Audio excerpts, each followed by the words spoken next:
شام کا دوسرا سفر۔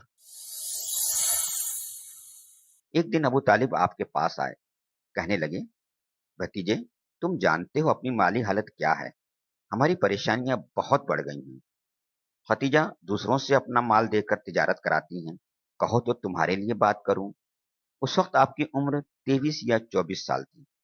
آپ نے اسی سعادت مندی کا مظاہرہ کیا جس کی انہیں امید تھی۔ چچا، آپ جو فرمائیں، سر آنکھوں پر۔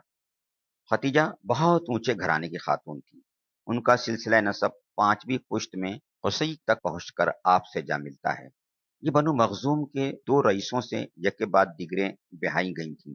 وہ دونوں بہت کافی دولت چھوڑ چھوڑ کر دنیا سے رخصت ہو گئے۔ پھر قریش کے بہت سے رئیسوں نے شادی کا پیغام بھیجا، لیکن ہر ایک کو ٹھکرا دیا، کسی کو قبول نہیں کیا۔ وہ تنہا رہتی، اپنا سرمایہ کاروبار میں لگاتی، کاروبار میں کافی برکت ہوتی اور نہایت خوشحالی کی زندگی بسر کرتی۔ ابو طالب پہنچے تو تجارت کے لیے وہ کسی مناسب آدمی کی تلاش میں ہی تھی۔ ابو طالب نے کہا، ختیجہ، محمد سے تجارت کرانا پسند کرو گی؟ خدیجہ نے جواب دیا، آپ کسی غیر کے لیے کہتے جب بھی مجھے انکار نہ ہوتا۔ محمد تو اپنے آدمی ہیں، وہ بھی امین۔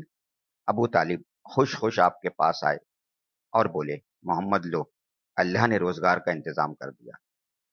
شام جانے کے لیے قافلہ تیار ہو گیا، اس میں آپ بھی تھے۔ آپ کے ساتھ ختیجہ کا غلام میسرہ بھی تھا۔ آپ کے سبھی چچا آپ کو رخصت کرنے آئے۔ ابو طالب آگے آگے تھے۔ ان لوگوں نے رخصت ہوتے وقت بڑے پیار سے کہا، خدا یہ سفر مبارک کرے، تجارت میں خوب برکت دے اور خیریت سے واپس لائے۔ میسرہ کو بھی وصیت کی، دیکھو میسرہ، محمد کا خیال رکھنا، کسی طرح کی کوئی تکلیف نہ ہونے دینا۔ قافلہ روانہ ہو گیا۔ راستے میں وہ ساری چیزیں پھر سامنے آتی رہیں جو آپ پہلے سفر میں دیکھ چکے تھے۔ چلتے چلتے قافلہ شام پہنچ گیا اور پھر اسی شہر بصرہ میں ٹھہرا۔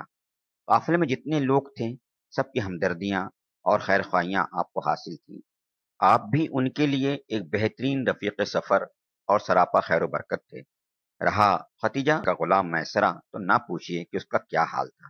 ایسا لگتا جیسے وہ آپ ہی کا غلام ہو، بے حد محبت کرتا، ہر وقت خیال رکھتا، آپ کی کسی بات کو نہ ٹالتا۔ جو کچھ سامان ساتھ تھا اس کی آپ نے بڑی کامیابی سے تجارت کی، ایک ہوشیار، تجربے کار اور خوش تدبیر انسان کی طرح۔ پھر کسی کے ہاتھ کچھ بیچا تو بڑی خوش اخلاقی سے، کسی سے کوئی معاملہ کیا تو بڑی ایمانداری سے، کسی سے کچھ تبادلہ کیا تو بڑی دیانتداری سے۔ واپس ہوئے تو خدیجہ نے جو جو فرمائشیں کی تھی اور جو جو سامان منگوائے تھے وہ سب ساتھ لائے۔ کیا کاروبار کی ان مشغولیتوں میں آپ کے معاملات چھوٹ گئے؟ نہیں، آپ اسی طرح تنہائیوں میں بیٹھ کر غور و فکر کرتے۔ لوگوں کے حالات جدا جدا تھے، ان کے مذاہب مختلف تھے، ان کے عقائد ایک دوسرے سے الگ تھے۔ آپ ہر ایک کو عقل کی ترازو میں تولتے، ان میں کون صحیح ہے، کس حد تک صحیح ہے، گھنٹوں بیٹھے اسی غور و فکر میں ڈوبے رہتے۔ جہاں قافلے کا پڑاؤ تھا اس سے قریب ہی ایک بہت بھاری درخت تھا۔ ایک روز عادت کے مطابق آپ اسی کے نیچے بیٹھے ہوئے تھے۔ میسرہ ادھر ادھر کچھ کام میں مصروف تھا۔ پاس ہی ایک گرجا گھر تھا، اس میں سے ایک راہب نکلا اور میسرہ کے پاس آیا۔ یہ تھا نستور راہب۔ میسرہ یہاں تجارت کے لیے ہر سال آتا تھا، اس لیے نستور اس سے واقف تھا۔ بولا، میسرہ، تمہارے ساتھ یہ کون ہے؟ میسرہ نے جواب دیا، قریش کا ایک جوان جس کا خاندان خانہ کعبہ کا کلید بردار ہے۔ راہب نے پوچھا، تم نے ان میں کیا کیا باتیں دیکھی؟ میسرہ نے جواب دیا، سچائی اور ایمانداری، پاکیزگی اور ستھرائی، نرم مزاجی اور خوش اخلاقی، افکار و خیالات کے سمندر میں اسی طرح غرق رہنا، نگاہ تصور سے کائنات کا مطالعہ کرنا۔ نستور نے بڑی بےتابی سے پوچھا، اچھا ان کی آنکھیں کیسی ہیں؟ میسرہ پر کچھ گھبراہٹ سی طاری ہوئی۔ بولا، آنکھیں سیاہ اور چوڑی ہیں، سفید حصے میں ہلکے سرخ ڈورے ہیں، پلکیں سیاہ اور باریک ہیں، کچھ بڑی بڑی بھی ہیں جو آنکھوں کا حسن دوبالا کرتی ہیں۔